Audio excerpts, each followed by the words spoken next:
యొక్క క్లాస్ ప్రారంభిద్దాం. ఈరోజు మన యొక్క అంశము దేవునిని ఎరుగుట, ద నోయబిలిటీ ఆఫ్ గాడ్. థియాలజీ ప్రాపర్లో అనగా దేవునికి సంబంధించిన డాక్ట్రిన్, ద డాక్ట్రిన్ ఆఫ్ గాడ్లో ఇప్పటి వరకు మనము త్రిత్వాన్ని గురించి పరిశీలించాం, నేర్చుకున్నాం. ఆ తర్వాత ఆస్తికత్వము,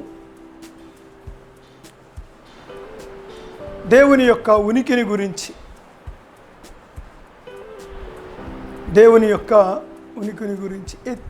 థీయిజం అన్నాం దాన్ని కూడా మనం చూసాం.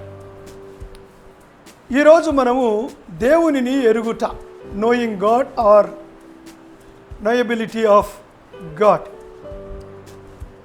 ఈ అంశంలోనికి మనం వెళ్తూ ఉన్నాం. తర్వాత మనము అట్రిబ్యూట్స్ ఆఫ్ గాడ్, దేవుని యొక్క గుణలక్షణాలు లేదా దేవుని యొక్క ధర్మము లేదా ద ఎసెన్స్ ఆఫ్ గాడ్, దేవుని యొక్క సారము, ఇవన్నీ మాటలు ఒక్కటే, వీటిని మనము చూస్తాం. ఈరోజు మనము దేవునిని ఎరుగుట, నోయింగ్ గాడ్.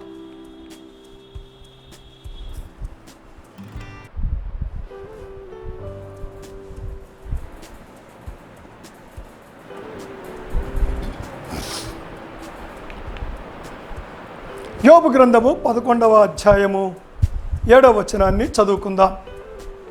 యోబు గ్రంథము 11వ అధ్యాయము 7వ వచనాన్ని చదువుదాం. సో యోబు ఒక ప్రశ్న వేస్తున్నాడు, అంటే యోబు గ్రంథంలోని ప్రశ్న ఇది. ఈ ప్రశ్న ఏమిటంటే, దేవుని గూఢాంశములను నీవు తెలుసుకోగలవా? సర్వశక్తుడగు దేవుని గూర్చి నీకు పరిపూర్ణ జ్ఞానము కలుగునా? అంటే దీని అర్థం ఏంటి? ఈ మాట అర్థం ఏంటంటే, 4 సంగతులు మనం చెప్పుకోవచ్చు. ఈ వచనము చదవడం ద్వారా 4 అంశాలను మనం చెప్పుకోవచ్చు. నెంబర్ 1, మనము దేవునిని పరిపూర్ణంగా తెలుసుకోలేము. We cannot understand God fully. రెండవది, మనము దేవునిని పరిమితంగా తెలుసుకోగలం. We can understand God partially. ఎందుకంటే మనకు పరిమితులు ఉన్నాయి కాబట్టి. మూడవది, దేవుడు మనకు తనను తాను బయలుపరుచుకున్నాడు. మనము దేవుని గురించి తెలుసుకోవాలి అంటే దేవుడే తన గురించి తాను బయలుపరచుకోకపోతే మరొక మార్గము లేదు. నాలుగవది, మనము దేవుని గురించి ఏమి ఎరుగుదుమో, what all we know about God, అది సత్యము. That is the truth.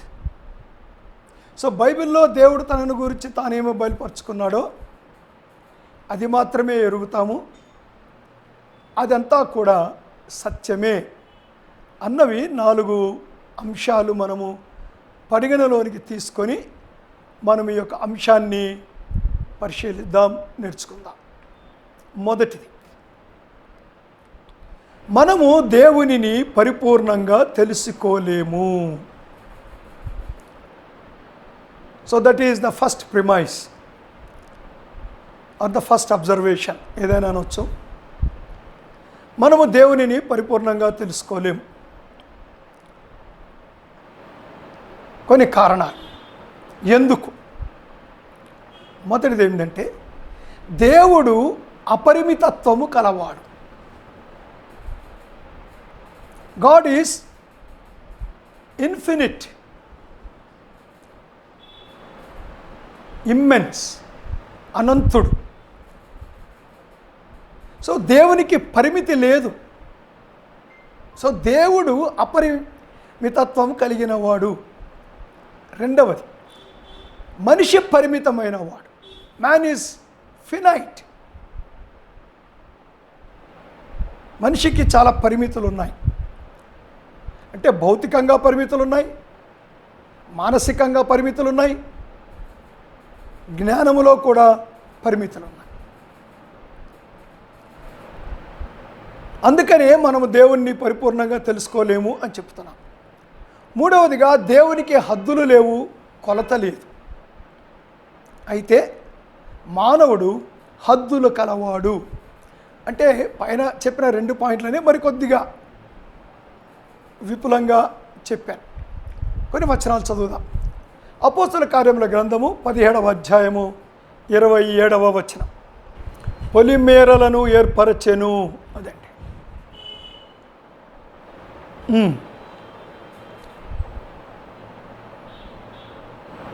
So మనం ఆయనలోనే ఉన్నాం, మనం ఆయనలో ఉనికి కలిగి ఉన్నాం, ఆయనలో చరించుచున్నాము, ఆయనలో బ్రతుకుతున్నాం. అంటే దీన్ని బట్టి దేవుడు అపరితత్వము కలవాడు, అపరిమిత తత్వం కలవాడు, లేదా ఈజ్ ఇమ్మెన్స్, పరిమితులు లేనివాడు. మనకు హద్దులున్నాయి. కీర్తన 139:6. సో కీర్తనకారుడు ఏమంటున్నాడండి? దేవుని యొక్క తెలివి నాకు అగోచరం, అది నాకు అందదు, అది నాకు అందదు. I cannot reach it. అది అగోచరం. అదేగా కీర్తనలో 145:3 కూడా చదువుదాం.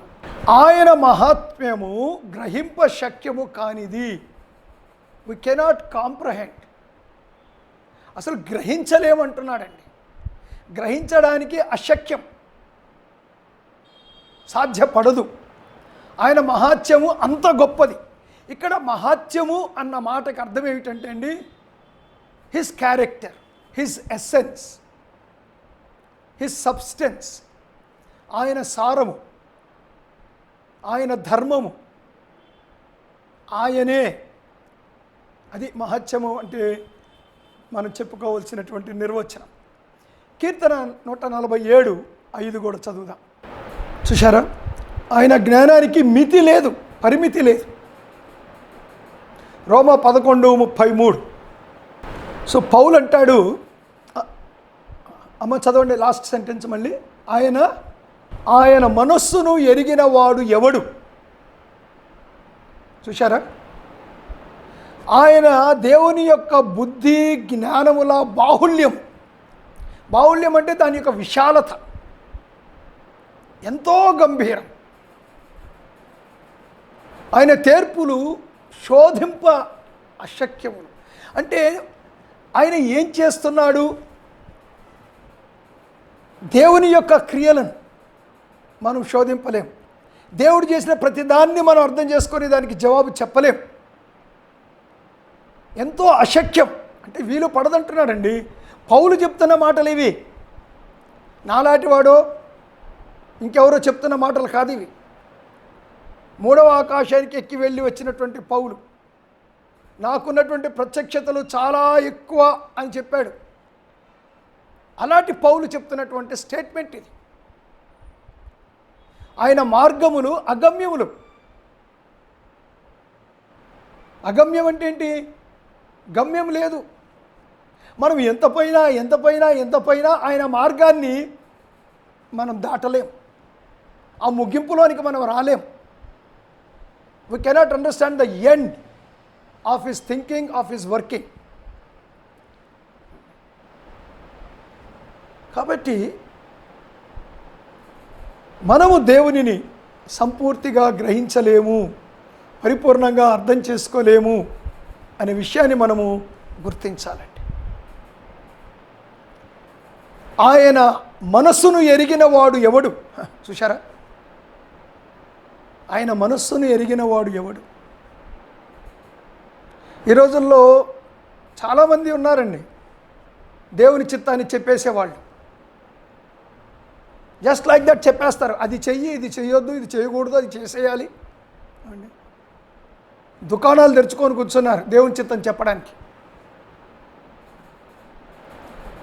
పౌలు భక్తుడు అంటాడు, ఆయన మనస్సును శోధింప.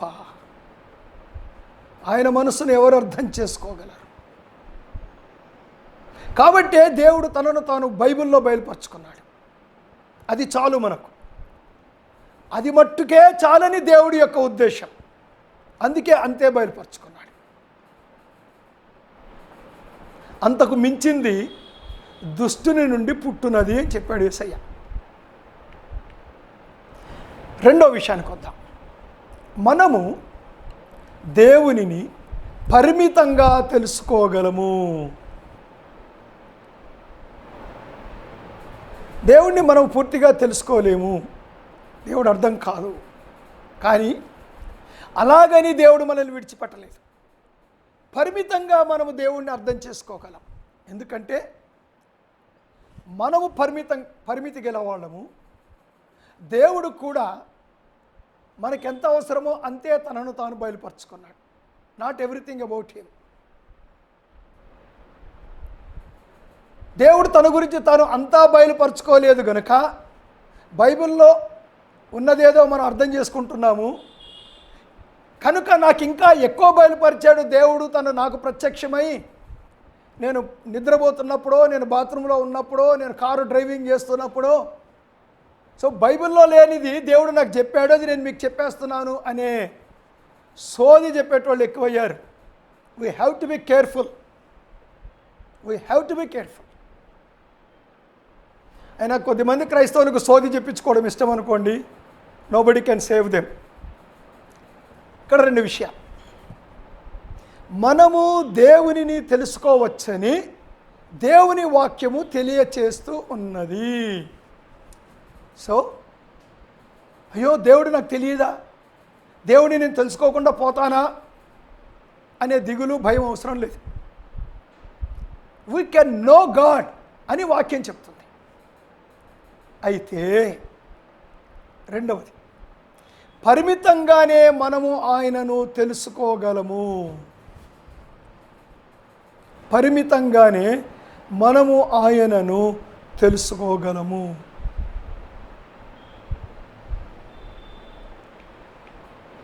So we can know God, but we can have the limited knowledge of God. యోబు కొన్ని వచనాలు చూద్దాం. 26:14 అదే చూశారండి. అంటే ఏమంటున్నాడంటే, దేవుడు గుసగుస శబ్దం లాంటిదే వింటున్నాం మనం. దాని అర్థము దేవుడు వచ్చి చెవిలో గుసగుస చెప్తాడని అర్థం కాదండి. కర్ణపిశాచాలను ఉంటాయి బైబిల్లో, కొన్ని చదివాం. అవి చెవిలో వచ్చి గుసగుస చెప్తాయట. దాని అర్థం అది కాదు. అంటే ఒక పెద్ద ఉరుము ఉరిమిందనుకోండి మన దగ్గర, ఆ ఉరుము ఉరిమిన శబ్దముతో గుసగుసలు ఎంత తేడా ఉందో, దేవుడు ఆ ఉరుమంతా పెద్దవాడైతే మనకు తెలిసింది ఆ గుసగుస అంతా అని దాని అర్థం అండి. అంతే తప్ప దేవుడు చెవిలో గుసగుసలు చెప్తాడని కాదు. ఈ మధ్య టీవీల్లో కొద్దిమందిని చూస్తున్నాం, ఇట్లా చెవి పెడతాడు, పెట్టి daddy daddy daddy. What non sense. వీళ్ళకు ఫాలోయర్స్ ఎక్కువ అండి. ఎందుకంటే బైబిల్ చదవని క్రైస్తవులు వీళ్ళు.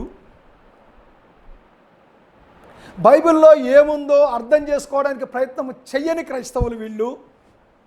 ఎవరు ఏమి చెప్పినా నమ్మేసి గుంటలో పడిపోవడానికి సిద్ధంగా ఉన్న క్రైస్తవులు.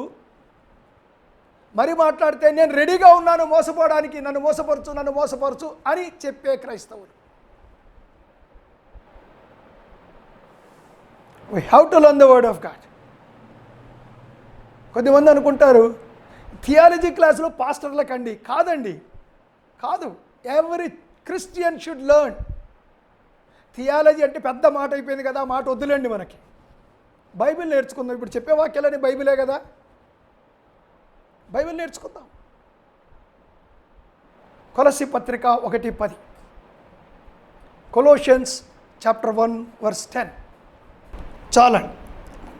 ఇక్కడ ఏమంటున్నారు చూశారండి, మీరు సంపూర్ణమైన జ్ఞానమును అంటే చాలా అని అర్థం కాదండి.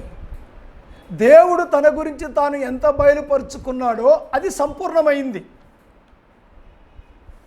నా ప్లేట్లో నాకు వడ్డించింది, నా కొరకు సిద్ధపరిచిన ఆహారం, నేను దాన్ని సంపూర్తిగా తినాలి. దాని అర్థం అది.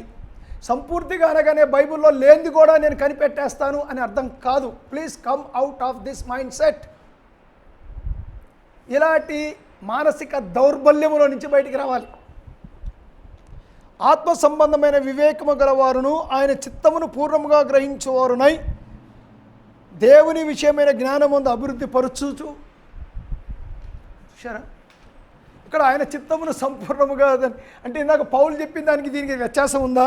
ఏమి లేదండి. దేవుడు ఎంత బయలుపరిచాడో తన చిత్తాన్ని అదంతా తెలుసుకోండి అని అర్థం అండి. Not extra. బైబిల్లో లేనిది దాని గురించి మాట్లాడడం లేదు ఇక్కడ. సో దేవుని గురించి తెలుసుకోగలము, పరిమితంగా తెలుసుకుంటాము. 1 యోహాను 5:20. సో మనము దేవునిని ఎరుగవలనని యేసుక్రీస్తు వచ్చాడు. So to know God we should know Christ. యేసు ప్రభువుని ఎరుగుట, యేసు ప్రభు బోధలను ఎరుగుట దేవుడు అర్థమవుతాడండి. చాలా విషయాలు మాట్లాడుతుంటాం మనము. ఎప్పుడైనా యేసు ప్రభు చేసిన బోధల మీద కాన్సన్ట్రేట్ చేశామా? మత్తయి సువార్త ఉదాహరణకు, కొండ మీద ప్రసంగము 3 అధ్యాయాలు. ఎప్పుడైనా ఒక్కొక్క వచనం మీద మనం దృష్టి పెట్టామా? ఏమండి, యోహాను సువార్తలో చాలా బోధలు ఉన్నాయి. ఎప్పుడైనా వాటి మీద దృష్టి పెట్టామా? అంటే కొత్త నిబంధన అంతా యేసు ప్రభు చెప్పిందేనండి. కానీ యేసు ప్రభు వారు ఓరల్గా తన నోరు తెరిచి ప్రజలకు ఈ భౌతికమైన చెవులకు వినబడేటట్టుగా చెప్పిన బోధలు ఇంకెంత ప్రాముఖ్యమైనవి అంటే, కొన్ని ప్రాముఖ్యం తక్కువ నా ఉద్దేశం కాదు. Don't misunderstand. Have you ever thought of them? ఆలోచించాలి కదా. Knowing Christ is knowing God. యోహాను 17:3. సో మనం ఎరగవచ్చును, దేవుని గురించి తెలుసుకోవచ్చును. ఎలాగా? యేసు ప్రభుని ఎరుగుట ద్వారా. రోమా 1:20. సో మనం ఈ సృష్టిని చూసినప్పుడు కూడా దేవుని గురించి అర్థం చేసుకోగలము. అంటే ఈ సృష్టిని చూసినప్పుడు దేవుడు సృష్టికి వెలుపల ఉన్నాడు అని అర్థం కావాలండి. అంతే తప్ప సృష్టిలో నాకు చాలా అసాధ్యమైనదిగా కనపడింది, లేకపోతే సృష్టిలో చాలా ఘనమైనదిగా కనపడింది దాన్ని నేను దేవుడు అనుకోవడం కాదు. సృష్టిని చూసినప్పుడు ఏమనుకోవాలంటే, ఓ దీనంతా చేసిన దేవుడు సృష్టికి బయట ఉన్నాడు, సృష్టి వెలుపల ఉన్నాడు. Designer is always out side the design, is not in the design. Computer చేసిన వ్యక్తి కంప్యూటర్లో ఉండడు, కంప్యూటర్ బయట ఉంటాడు. సో దేవునిని ఎరుగుట.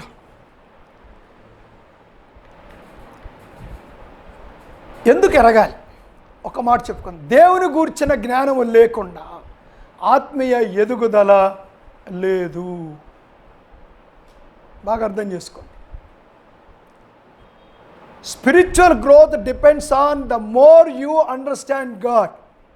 How can you understand God? More you understand the word of God, more you understand God.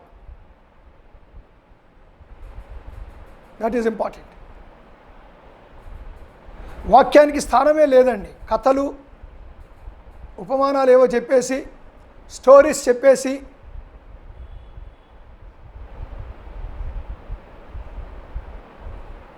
పత్రికల్లోనికి వెళ్ళి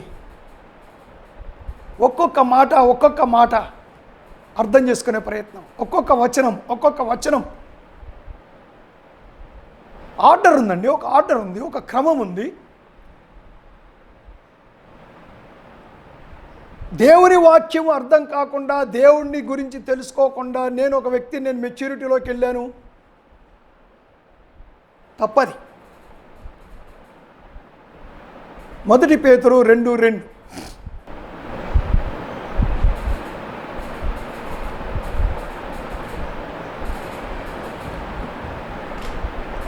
చూశారండి, ఎదగాలి అంటే కొత్తగా జన్మించిన శిశువుకు పాలు ఎంత అవసరమో దేవుని వాక్యము పాలు. దేవుని వాక్యం కావాలి మనకు. బయట పాలు, బిడ్డకు బయట పాలు పట్టాలి అంటే ఎంత జాగ్రత్త తీసుకుంటారండి తల్లిదండ్రులు. ఈ కంపెనీ మంచిదేనా, ఈ ఫార్ములా మంచిదేనా, దీనివల్ల ఏమైనా సైడ్ ఎఫెక్ట్స్ వస్తాయా, ఒకవేళ వచ్చేది ఉంటే సైడ్ ఎఫెక్ట్స్ చాలా తక్కువగా ఉన్నది ఇంకేదైనా ఉందా, అందులో అన్ని రకాలైన పోషక పదార్థాలు ఉన్నాయా, ఎన్ని గమనిస్తారండి. తమ సొంత ఆత్మను పోషించుకునే టైంకి వచ్చేసరికి ఎవరైనా చెప్పని, బ్రదర్ ఎవరు చెప్పినా వాక్యమే కదా బ్రదర్, ఏవైనా పాలే కదా బ్రదర్, అది అనమే. ఎందుకంటే శరీరానికి ఇచ్చిన ప్రాముఖ్యత ఆత్మకి ఇవ్వటం లేదండి. ఎప్పుడైనా క్వాలిటీ కంట్రోల్లో పెట్టావా? ఏమండి, your milk product should go through quality control and come out. దేవుని వాక్యం క్వాలిటీ కంట్రోల్ నుంచి వస్తుందా? రావట్లేదు.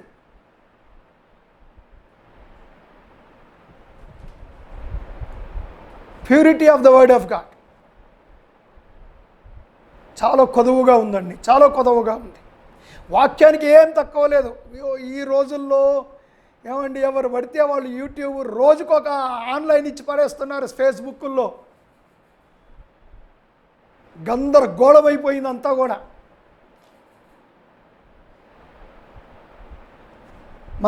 మనకు క్వాలిటీ కంట్రోల్ లేదు. వాక్యం చదవాలండి. ఒక వ్యక్తి వాక్యం చెప్పినప్పుడు అది వాక్యంలో ఎలా ఉంది, రైట్ ఇంటర్ప్రిటేషనా లేదా తప్పుగా బోధించాడా, ఉండొచ్చు. ఎలా బోధించాడు, అది నిజంగా అదే చెప్తుందా వాక్యము, వేరే చెప్తుంటే ఈయన ఇంకొకటి చెప్పాడు ఆ వాక్యాన్ని ఉపయోగించుకొని. క్వాలిటీ కంట్రోల్ ఎక్కడో లేదు, బైబిల్లోనే ఉంది. 2 పేతురు 3:18. చూశారా, యేసుక్రీస్తు అనుగ్రహించి జ్ఞానమందు అభివృద్ధి పొందుడి. ఆ జ్ఞానం ఎక్కడుందండి? బైబిల్లో బయలుపరచబడిందండి. బైబిల్లో బయలుపరచబడి. నేను మోకరించి ప్రార్థన చేస్తుంటే నాకు ఈ తలంపు వచ్చింది బ్రదర్, కాబట్టి అది దేవుడు చెప్పేశాడు.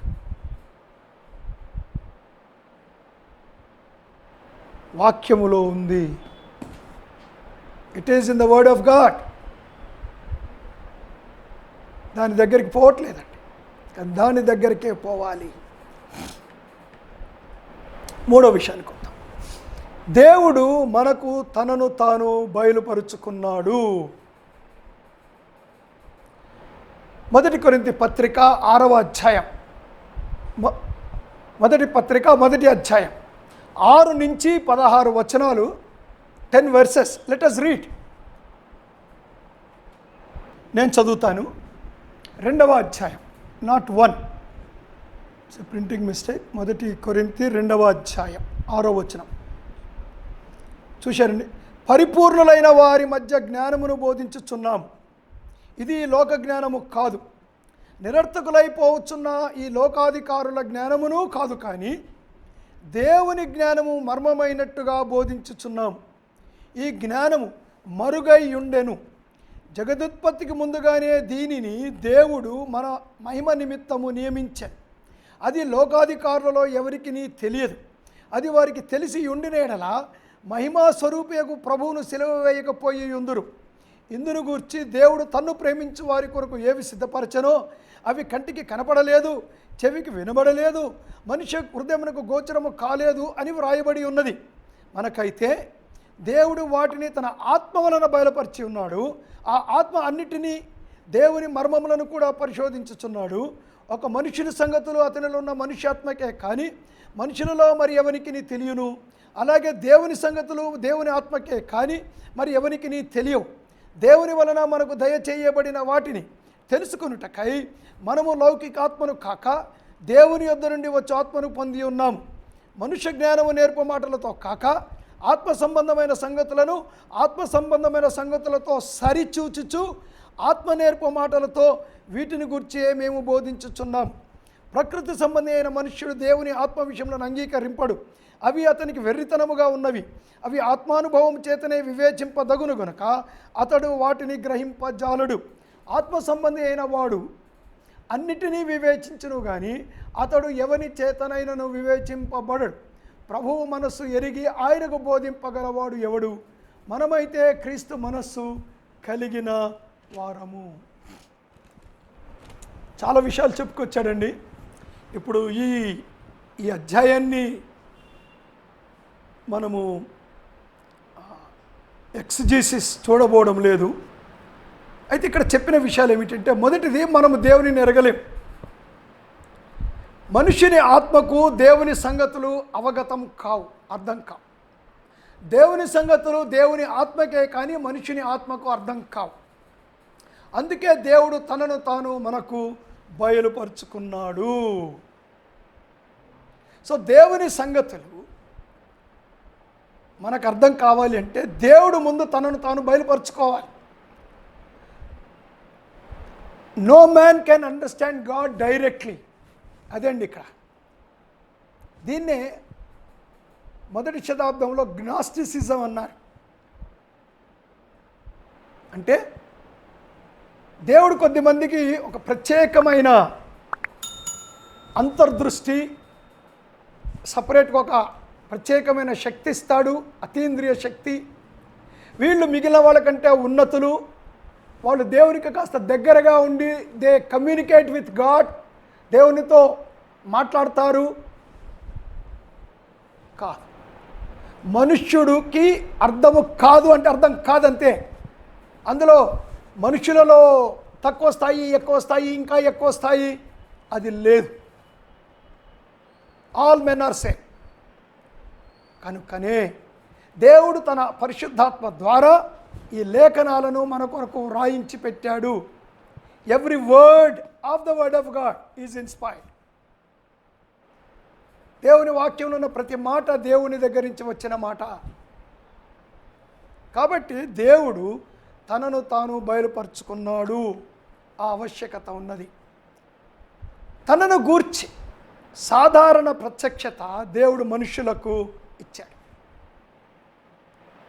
సాధారణ ప్రత్యక్షత ఇచ్చాడు 3 రకాలుగా. మొదటిది సృష్టి. చూద్దాం, చూడండి.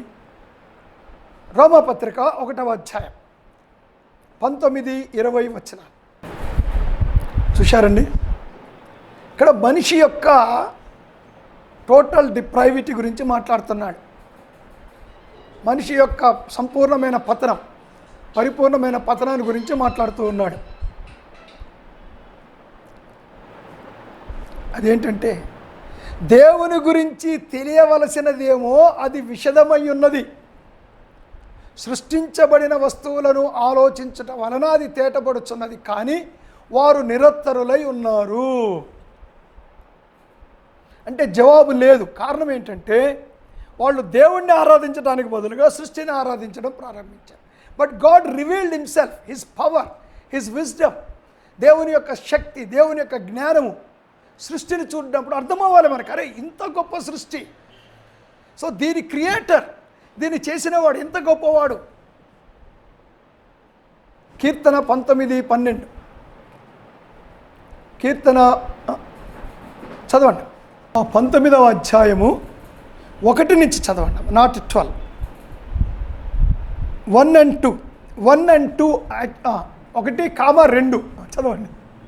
ఆకాశములు దేవుని మహిమను, అంతరిక్షము దేవుని యొక్క చేతి పనిని పగలు బోధిస్తూ ఉంది, రాత్రి బోధిస్తూ ఉంది. సో సృష్టిలో దేవుడు తనను తాను బయలుపరుచుకున్నాడు. రెండవది మనస్సాక్షి. రోమాపత్రిక 2:14-15 వచనాలు. రోమాపత్రిక 2వ సో మనస్సాక్షి కూడా దేవుడు పెట్టినటువంటి సాక్షి, దేవునికి సాక్షి. అయితే మానవుడు పతనమైన తరువాత మనిషి యొక్క మనస్సాక్షి పాడైపోయింది. పాడవుతూ ఇప్పుడు ఏ స్థితికి వచ్చిందంటే పూర్తిగా పాడైపోయిందండి. ఒక వ్యక్తి మనస్సాక్షి అది తప్పు అని చెప్తే అతడు దాన్ని చేయలేడు. ఇప్పుడు మనిషి ఎందుకు ఇలా జీవిస్తున్నాడు అంటే అతని మనస్సాక్షి అది తప్పని చెప్పట్లేదు, అది కరెక్ట్ అనే చెప్తుంది. మనస్సాక్షి పాడైపోయింది. ఆ మనస్సాక్షి బాగవ్వాలి అంటే ఒక వ్యక్తి యేసుప్రభు దగ్గరికి రావాలి. యేసుప్రభు రక్తంలో కడగబడినప్పుడు మనస్సాక్షి శుద్ధి చేయబడుతుంది. అందుకే యేసుప్రభు నమ్ముకున్న బిడ్డలకు మనస్సాక్షి నిర్మలంగా ఉండి ఏమి చెయ్యాలన్నా ఏమి చేయకూడదన్నా భయముతో భక్తితో చేస్తాడు. మిగిలిన వారికి అలా లేదు, ఎందుకంటే మనస్సాక్షి పాడైంది. సో మనస్సాక్షి దేవుడు పెట్టింది అన్నది విశ్వాసికి అర్థమవుతుంది, మిగిలిన వాళ్ళకి అర్థం కాదు. మూడవది దైవ కటాక్షం, అంటే దేవుని యొక్క కృప, దేవుడు చేసే మేళ్ళు. చూడండి, కీర్తన 145 9వ వచనం. యెహోవా అందరికీ ఉపకారి. అదండి. సో వెన్ వీస్ అంటే మనము దేవుని యొక్క కృపను, దేవుని యొక్క కనికరాన్ని, దేవుని యొక్క మేలును అనుభవించినప్పుడు దేవుడు ఉన్నాడు. దేవుడు అంటున్నాడు, నేను ఉన్నానయ్యా, ఐఎమ్ బ్లెస్సింగ్ యూ అని దేవుడు చెప్తూ ఉన్నాడు. చాలా వచనాలు మనం చదువుకోవచ్చు, ముందుకెళ్దాం. అయితే there is something called special revolution. ఇవన్నిటికీ అతీతంగా దేవుడు సంపూర్ణంగా పరిపూర్ణంగా తన్ను తాను బయలుపరుచుకున్నది రెండు. ఒకటి ధర్మశాస్త్రము, అంటే పాత నిబంధన యేసుప్రభు కంటే ముందు. ఇప్పుడు క్రొత్త నిబంధన వాక్యము 26 పుస్తకాలు 27 పుస్తకాలు. రెండవది యేసుక్రీస్తు. సో నిన్న కూడా చూసాం మనం ఈ వచనాలు. యేసు ప్రభు special revelation of God, scriptures are the special revelation of God. చూడండి, కీర్తన 119 అధ్యాయం అంతా చదివించండి. 38వ వచనం చదువుదాం. కీర్తన 119 38.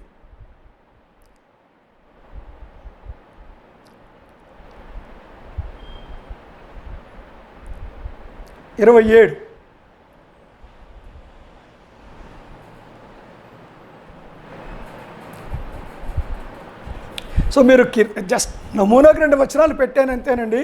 119వ కీర్తనలో ఉన్న ప్రతి వచనము దేవుని గురించే మాట్లాడుతుంది. యోహాను సువార్త 5వ అధ్యాయం. ఈ వచనాలు నిన్న చూసాం మనం. Let us not read again.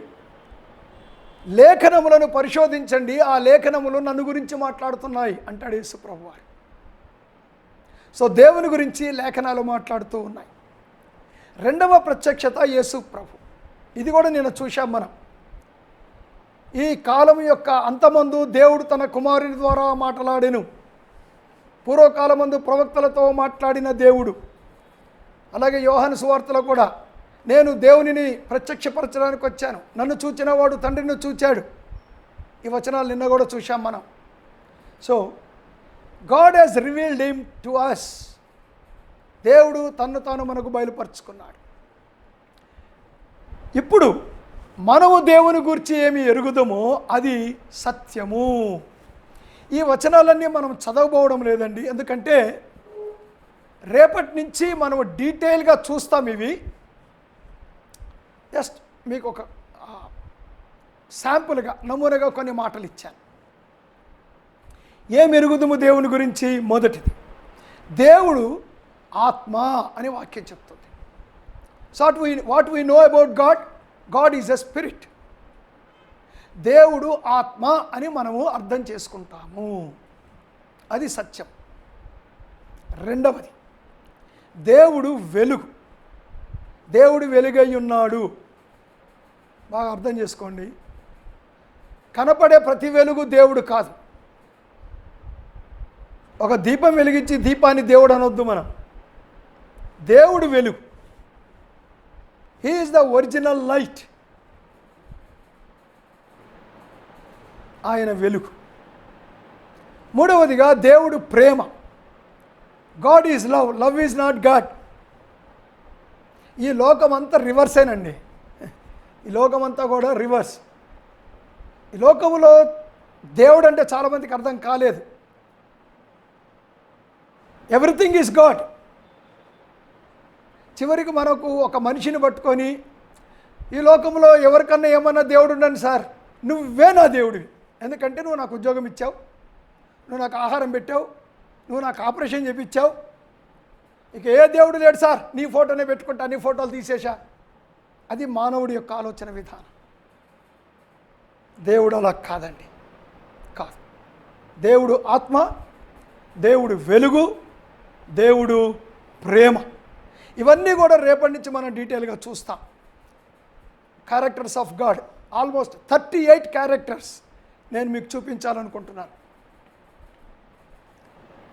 నాలుగవది, దేవుడు నిత్యుడు. God is eternal. దేవుడు మనము చేసుకునేవాడు కాదు, దేవుడు మధ్యలో వచ్చేవాడు కాదు, దేవుడు మధ్యలో పోయేవాడు కాదు. కొద్దిమంది అంటారు యేసుప్రభు 2000 సంవత్సరాల కింద పుట్టాడు కదండి. నో, ఆయన నిత్యుడు. శరీరధారిగా వచ్చింది 2000 సంవత్సరాల క్రిందట. ఆయన శరీరాన్ని ధరించకముందు ఆయన ఉన్నాడు. God is about time, beyond time. దేవుడు నిత్యుడు, సమయానికి కాలానికి అతీతమైనటువంటి వాడు. God is not in the time, time is in the God. దేవుడు సమయంలో లేడండి. సమయము, కాలము, సమస్తము దేవునిలోనే ఉన్నాయి. దేవుడు నిత్యుడు. ఐదవది, దేవుడు పరిశుద్ధుడు. God is Holi. దేవుడు పరిశుద్ధుడు.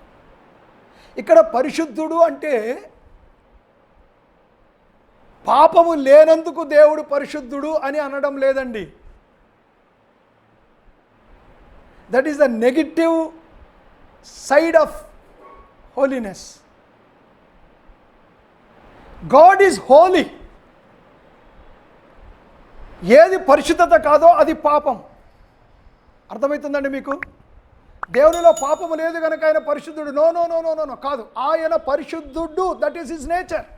He is God, he is holy, that's all. పాపం అనేది మనిషిని చేసిన తర్వాత, లేదా లూసిఫర్ దగ్గర పాపం వచ్చింది, అంతకుముందు లేదు. దేవుడు అంతకుముందు ఉన్నాడు. దేవుడు పరిశుద్ధుడు. సో పరిశుద్ధత is not sinlessness when we are talking about God. మనిషిని గురించి మాట్లాడినప్పుడు సిన్లెస్నెస్ ఈజ్ ద హోలీనెస్. పాపము లేకపోవడము పరిశుద్ధత మనిషికి, దేవునికి కాదు. That is a positive character of God. పరిశుద్ధత అన్నది దేవుని యొక్క లక్షణం. ఆరవది, దేవుడు అదృశ్యుడు. దేవుడు అదృశ్యుడు. He is invisible. దేవుడు కనపడేవాడు కాడు. దేవుడు చూపించండి. అరే అది ఎలా ఉందంటే అండి, you are talking against the nature of God అండి.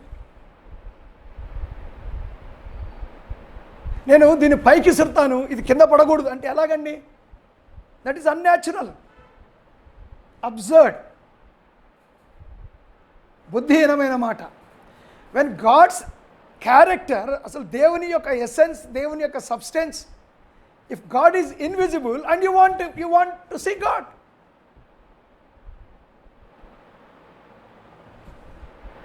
No, God is invisible. దేవుడు అదృశ్యుడు. సో మనం what we know about God, దేవుని గురించి మనకేం తెలుసో అది సత్యము అనే విషయాన్ని మనము గ్రహించాలి. So today I will stop here. Knowability of God, దేవునిని ఎరుగుట. రేపటి నుంచి I'm going for attributes of God.